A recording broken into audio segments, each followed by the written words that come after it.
saya mau mengungkap siapa itu si Pablo Benoit ini. Yang dikatain orang, itu mah katanya bajingan juga tuh. Wah, lu jangan cuman ngebahas trader profesional tuh, temen lu tuh. Padahal saya kasih tahu ya, saya kenal Pablo ini belum sebulan. Ya, intinya karena kami sama-sama sering membahas robot trading ilegal. Ya kami berkenalan gitu, karena kita satu suara gitu. Saya tidak ada gitu istilahnya dalam hal-hal tertentu. Contoh dalam kasus keluarga Gamarra, saya mendukung Pablo gitu. Nggak ada, saya nggak dibayar sama keluarga Gamarra. Sebelumnya kan juga saya bahas kan, saya diskusi dengan manajemen keluarga Gamarra, Pak Arief kan sebagai sekretaris umum. Anda sudah dengar, Anda kalau belum dengar, dengarkanlah video saya. Ya. Nah kali ini saya tepati janji saya. Kebetulan saya lagi ada di Bali, saya ketemu sama Pablo nih. Oke, jadi Bang Pablo. Siap. Ceritakan saja supaya tidak ada dusta dan supaya mereka tidak main sembarang bully gitu ya. Betul, betul. Kan mereka selalu ngomong gini, Pablo itu kan kasus ikan asin. Padahal sih kalau saya sih nggak aneh gitu ya. Kita bisa baca kok di detik, di apa. Baca dah, ketik Pablo ikan asin. Keluar gitu. Dan hukumannya atau apanya, melanggar apa, Anda bisa baca, itu bukan rahasia. Dan Pablo setahu saya tidak pernah menyembunyikan itu, karena setiap orang juga bisa akses. Betul. Nah kira-kira gimana Bang Pablo itu bisa cerita nggak kasus ikan asin itu apa sih itu? Jadi gini, kok pada saat itu istri gue itu mewawancarai Gali Ginanjar. Gali Ginanjar? Gali Ginanjar, salah satu artis lah ya, diwawancarai. Nah pada saat istri gue ngewawancarai Gali Ginanjar, istri gue itu cuma nanya begini ke Gali, Gal, bahkan videonya sekarang di-repost kok. Jadi orang kalau mau tahu barang buktinya itu terbuka lebar tuh. Di YouTube itu orang bisa lihat itu videonya. Video yang diperkarakan tuh ya. Istri gue cuma nanya, Gal, gimana sih lu tuh sama istri lu yang sekarang? Kadang kan dia udah nikah lagi ya, dengan Barbie Kumalasari pada saat itu. Gimana? Wah, Barbie itu baik, begini, kehidupan rumah tangga gua begini. Beda sama yang Ono. Nah, itu awal mula penyakit itu. Beda sama yang Ono. Dia baliklah cerita ke masa lalunya, yang mana disitulah menimbulkan kalimat-kalimat yang diungkapkan oleh Gali yang membuat Virus itu merasa dirugikan.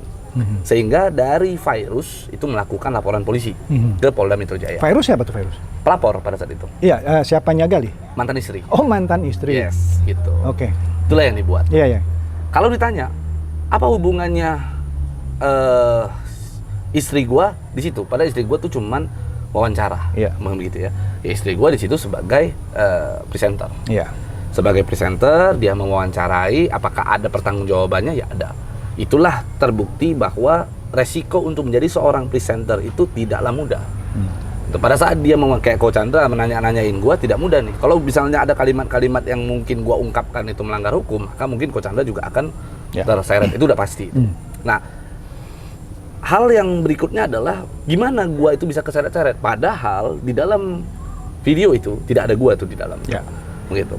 Gua sebenarnya sudah pernah menjelaskan kronologi kejadian ini panjang lebar tuh sama Chris Hatta. Jadi ada di Has Kreatif ya, di Has Kreatif YouTube channel. Mungkin teman-teman bisa lihat, bisa tonton. Di situ buat ceritakan panjang lebar bagaimana sih keterlibatan gua gitu sehingga gua itu dinyatakan bersalah begitu. Di sana kok vonis gua boleh teman-teman baca itu, bahkan itu bisa dilihat di putusan pengadilan negeri ya, yang mana itu gampang diakses oleh orang, nggak perlu gua ajarin ya. Di sana itu terlihat tuh, gua itu di sana sebenarnya bukan orang yang menyebarkan kalimat itu, gua bukan orang yang mengungkapkan itu, tetapi gua dianggap turut serta menyebarkan karena gua sebagai pemilik daripada channel YouTube itu. Oh, jadi lu yang punya channel YouTube itu? Padahal lu nggak ngomong apa-apa tuh? Nggak ngomong apa-apa gitu. Ya hanya sebatas itu sebenarnya. Gua nggak ada orang di video itu cuma berdua kok. Ada bini gua sama si Gali. Gua aja nggak ada di situ. Nah terus apa hubungan sama gua yang ada sebenarnya? Tapi ya itulah namanya juga bentuk daripada pertanggungjawaban. Ya kita gentle. Gua hadapi. Kita ikutin semua proses hukum. Kalau orang nanya, Bang pernah dihukum? Ya. Gara-gara itu. Gara-gara itu. Dan kalau orang nanya, orang nggak nanya pun sebenarnya bisa di searching. Bisa di-searching. Bisa di-searching. Dan istri juga begitu. Yes, kita nggak pernah tutup-tutupi itu. Iya, iya. Kalau ditanya apa yang gua dapat pada saat gua di penjara itu, justru gua bersyukur kok. Jujur, pada saat gua masuk itu gua sangat bersyukur sekali karena di sana gua dapat begitu banyak pelajaran. Yang dulunya gua belagunya minta ampun kok, bener ya. Gua, sekarang juga masih belagu dikit lah. Ya dikit lah. Dikit lah. Tapi gua di dalam itu ya, jujur gua mendapatkan begitu banyak pelajaran. Gitu. Gua dapat kenal begitu banyak orang. Dan ternyata gua di situ baru paham, tidak semua orang yang ada di dalam penjara itu adalah orang-orang yang jahat. Gua baru pelajari itu. Dan gua ketemu begitu banyak peluang dari dalam. Dan gua pintar mengambil peluang itu. Oke. Sehingga pada saat gua keluar, orang banyak yang bilang, "Alah, lu keluar dari penjara lu mati lo." Lu ekonomi lu susah lo. Alhamdulillahnya kok gua keluar bukannya malah makin mati. Alhamdulillahnya bagus lah. Gitu. Oke. Ya itu ya nggak terlepas dari campur tangannya Tuhan lah ya. Gitu. Lu masih ingat Tuhan ya? Alhamdulillah. Oke, good. Yeah. Nah itu satu. Yeah. Yang kedua lagi yang gua dengar, cuman gua nggak ngelihat seperti yang kasus ini nih, ikan asin yang sampai lo harus dihukum gitu. Yang orang-orang bilang itu Pablo itu, gua nggak jelas karena beritanya nggak sampai tuntas gitu. Itu jualan mobil, ada leasing kali ya, kalau kata gitu itu nggak bener tuh, penipuan itu. Nah itu gimana tuh? Gini, itu sebenarnya adalah perkara yang sudah cukup lama sekali mungkin. Jadi perusahaan gua itu dulu pernah dianggap sebagai salah satu perusahaan pembiayaan ya. Perusahaan pembiayaan yang tidak memiliki izin, mengantongi izin. Tidak mengantongi izin? Tidak mengantongi izin.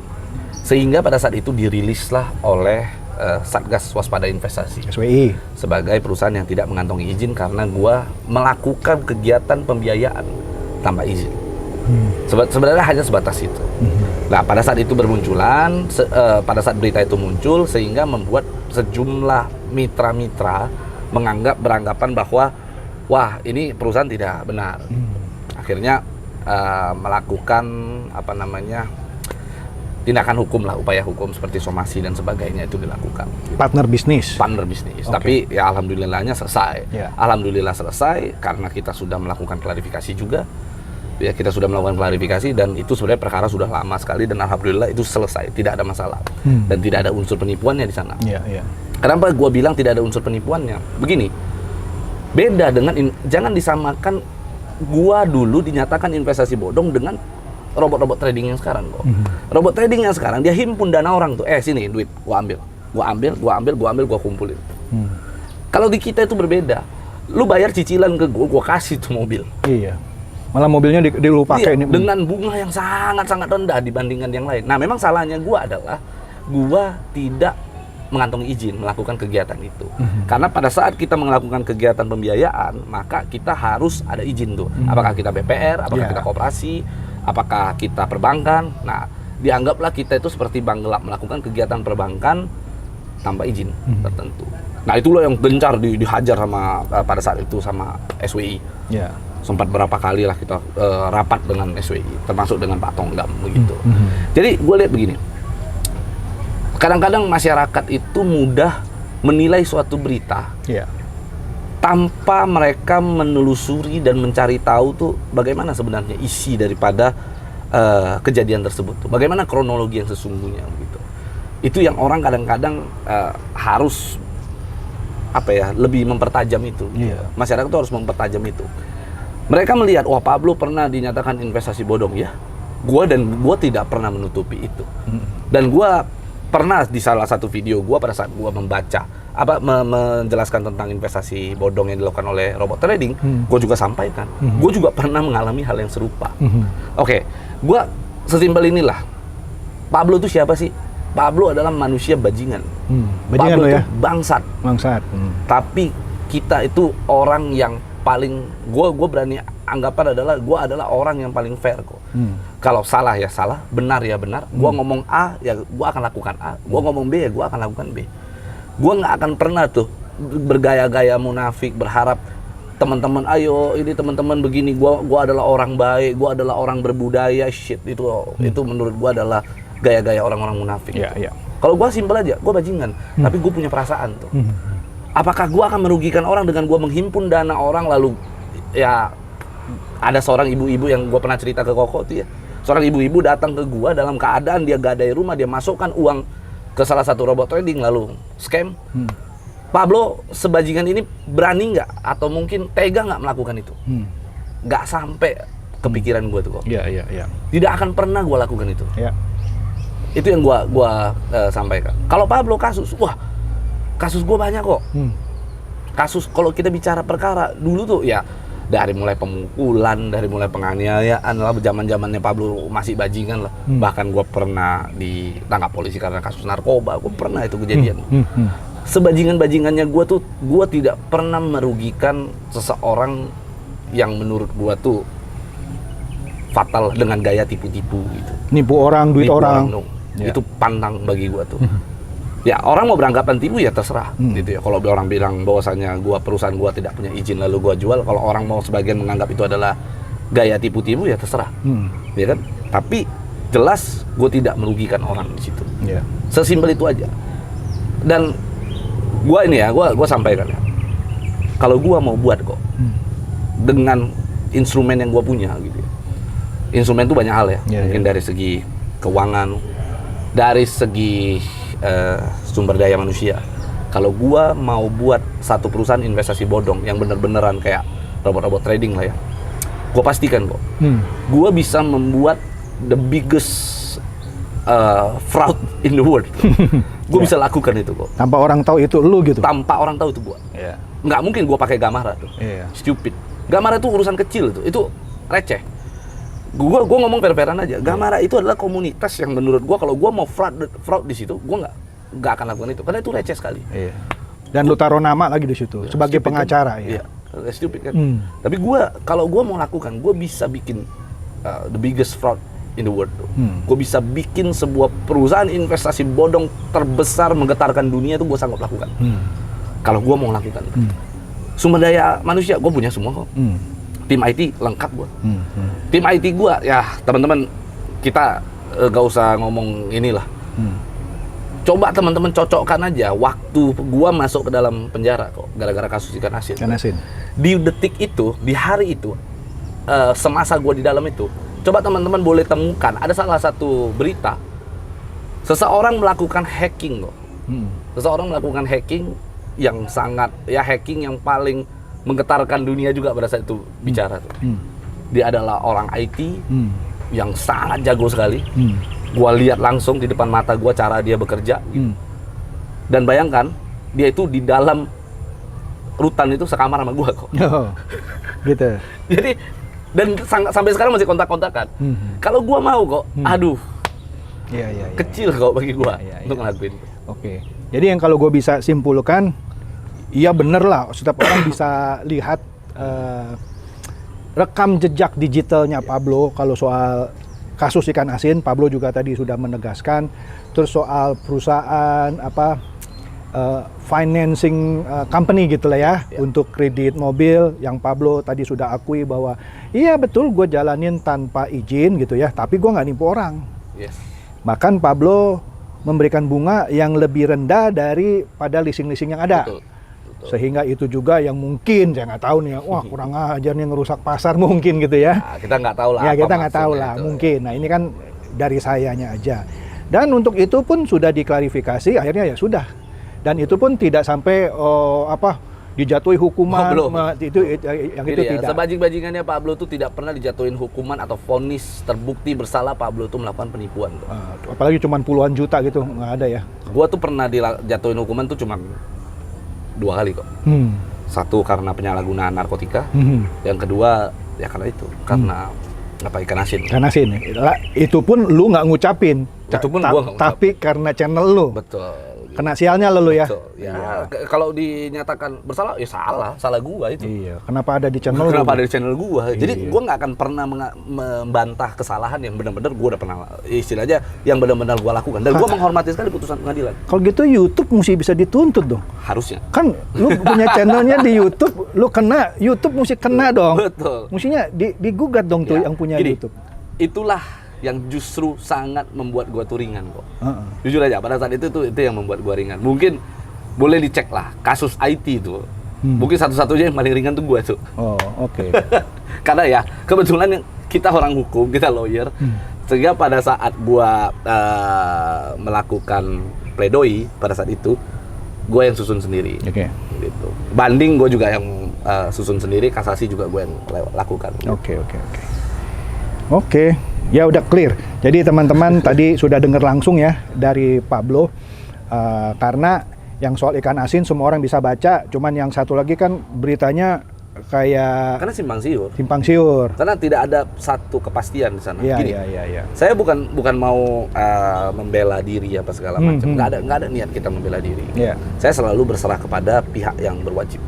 Silakan pihak yang berwajib lakukan sesuai dengan tupoksinya. Mereka bisa lakukan proses itu. Dan alhamdulillahnya kan gue sekarang lawyer ya, gue kan memang aktif di dunia lawyer gitu.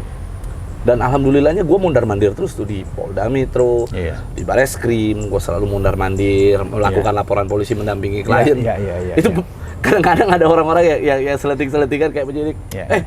Gimana di perkara lu gue pegang nih, kadang-kadang ada yang seperti Iya. itu. Tapi ya kita ya tetap aja kita akan berkomunikasi selalu dengan baik, dan gue itu orang yang bertanggung jawab. Kalau gua katakan salah ya salah, benar ya benar, dan tidak akan pernah gua jilat ludah gua sendiri. Gue pernah dengar satu temen gue dulu ngomong, only ninja can kill ninja. Kalau saya mau tarik gitu ya, kalau saya berhubungan dengan kriminal bandit, saya cari bandit. Nah kayak dia nih cocok nih, karena dia sudah tahu seluk beluk dunia hitam gitu. Betul. Ya. Kalau saya nyari pengacara yang ya bisa saja pengacara yang masih bersih, mungkin dia nggak tahu seluk beluk yang dalam gitu ya. Jadi ya koreksi me if I'm wrong gitu ya. Gitu ya. Kalau gua begini kok, gua nih gua bukan orang yang munafik kok. Siapa sih nggak demen duit kok? Iya. Ya? Gua nih orang yang demen duit gitu. Sekalipun ada bandar narkoba nih datang sama gua nih, bro, lu pegang gua dong. Gua kasih lu, bayar. Harganya cocok pasti gua makan kok. Nggak mungkin kamu nggak makan. Mau orang bilang bahwasannya, bro, lu makan duit haram tuh. Lu makan duit nggak bener. Sih, bodoh amat. Lebih haram lagi kalau gua nggak punya uang untuk ngasih makan anak bini gua kok. Logiknya seperti itu tuh. Itu satu. Dan kedua, kan equality before the law. Penjahat sejahat apapun harus punya pendamping, pembela. Kalau dia nggak punya duit, ya pakai LBH yang gratisan. Kalau dia punya duit, dia tunjuk orang, ya nggak salah dia. Nah dulu saya juga pernah terjebak ke dalam kepicikan berpikir, misalnya ada seorang pengacara membela seorang pembunuh, misalnya Pak Otto Hasibuan. Saya pernah bertanya dalam hati, kok orang sehebat Otto Hasibuan gitu ya, membela seorang pembunuh. Dan banyak orang juga pikir gitu, kok Pak Otto sih yang bela siapa sih Jessica gitu ya. Loh enggak, setelah saya pelajari enggak, itu haknya Jessica dan haknya Otto untuk membela Jessica meskipun dia dituduh berat sebagai pembunuh. Bayangkan kalau penjahat walaupun belum terbukti, you are not guilty until you are proven guilty kan? Tidak dibela oleh pengacara, maka perlakuan hukum mungkin saja tidak sesuai atau gimana lah, karena dia tidak betul gitu ya. Betul. Jadi ya maksudnya Pablo enggak salah dia. Meskipun dibayar dari uang narkoba, nah itu adalah bagian dari fee. Betul. Ya kan? Dan gue jujur, sekarang ini gak tahu ya kenapa ya, karena mungkin jejak record gue, latar belakang keluarga gue, latar belakang keluarga besar gue, dan mungkin dari track record gue, sekarang itu gue megang 6 corporate besar. Salah satu di antaranya adalah yang paling normal itu ya cuma satu tuh. Artinya dia memang berjalan on the track tuh. Sisanya 5 lagi. Ini perusahaan bajingan semua kok. Gua ngomong fair-fairan aja tuh. Nah, itu di luar daripada Gamara ya. Gamara itu komunitas yang gua pegang. Jadi bukan corporate gitu. Jadi kalau sama Gamara ya ada sekitar 7, kalau sama komunitas 7 atau 8 lah. Jadi gua ngomong fair-fairan aja. Gua megang 5 perusahaan raksasa, corporate raksasa yang ya kalau kita bicara pakai nalar akal sehat kita, ya mafia gitu. Tapi Iya. ya itu harus gue lakukan. Ya, karena dia minta bantuan hukum Yes. dan memang harus didampingi Yes. lawyer. Ya, di situ Di situ. masuk. Ya, seperti tadi pengacara yang membela orang yang dibilang pembunuh, Ya. pengedar narkoba gitu ya. Gue kasih gambaran begini. Kalau kita ambil kita kutip dari kisahnya Pablo Escobar nih, masih asik gitu ya. Lu adeknya dong ya? Jadi gue kutip dari Pablo Escobar gitu ya. Pablo Escobar itu kisahnya adalah, bayangkan selama masa pelariannya dia kok, dia tetap berkomunikasi dengan pemerintah. Dia selalu berkomunikasi dengan presiden ya. Presiden Kolombia tuh. Bayangkan dia berkomunikasi dengan siapa? Siapa yang menjembatani? Lawyernya. Lawyernya yang selalu jembatanin antara Pablo Escobar dengan si Presiden Amerika Serikat. Kalau seandainya orang berpikir bahwa wah berarti ini pengacaranya bajingan, tangkap dong pada saat berkomunikasi. Iya. Tapi tidak dilakukan. Iya. Gitu. Karena ya memang pengacara itu ya tugasnya adalah membela hak hukumnya, bukan membela personal. Iya. Nah, itu kuncinya sebenarnya di situ. Iya. Oke. Ya udah, semakin jelas. Tapi ini gue lihat dari tadi ini bungkusan apa ini? Jadi ini menarik. Jadi begini kok, gua anggap Koko ini senior gua lah. Gitu ya.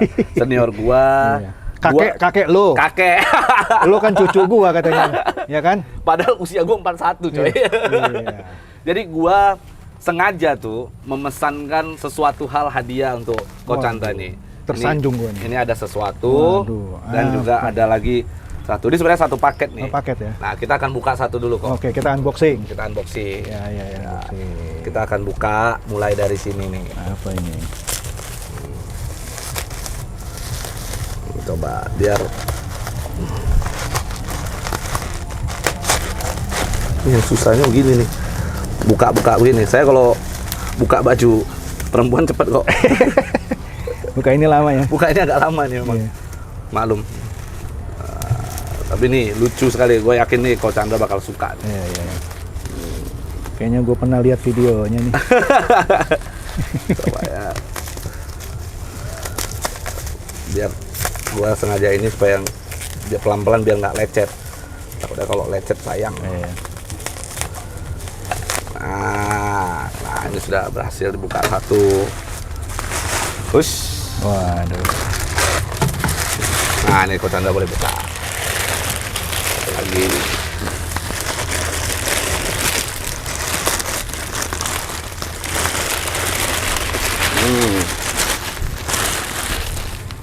Wah, ini bebek naik peselancar.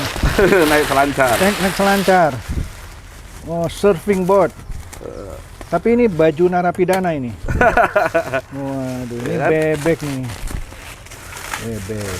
Itu juga jangan-jangan bebek nih. Ini, Nah, ini teman-teman nih, bebek pertama nih ya, baju narapidana. baju narapidana. Naik surfing board. Nah, ada satu lagi. Nah, ini Dan satu lagi nih, ini pakai dasi. pakai dasi. Ini satu Nah, paket begini. Itu paket gitu ya. Tak. Jadi gua menyediakan memberikan Koko hadiah bebek satu paket. Yang mana ini sebenarnya ada maknanya kok. Maknanya adalah bebek yang satu yang di atas itu yang cerdas lah ya. Bukan cerdas sih, licik.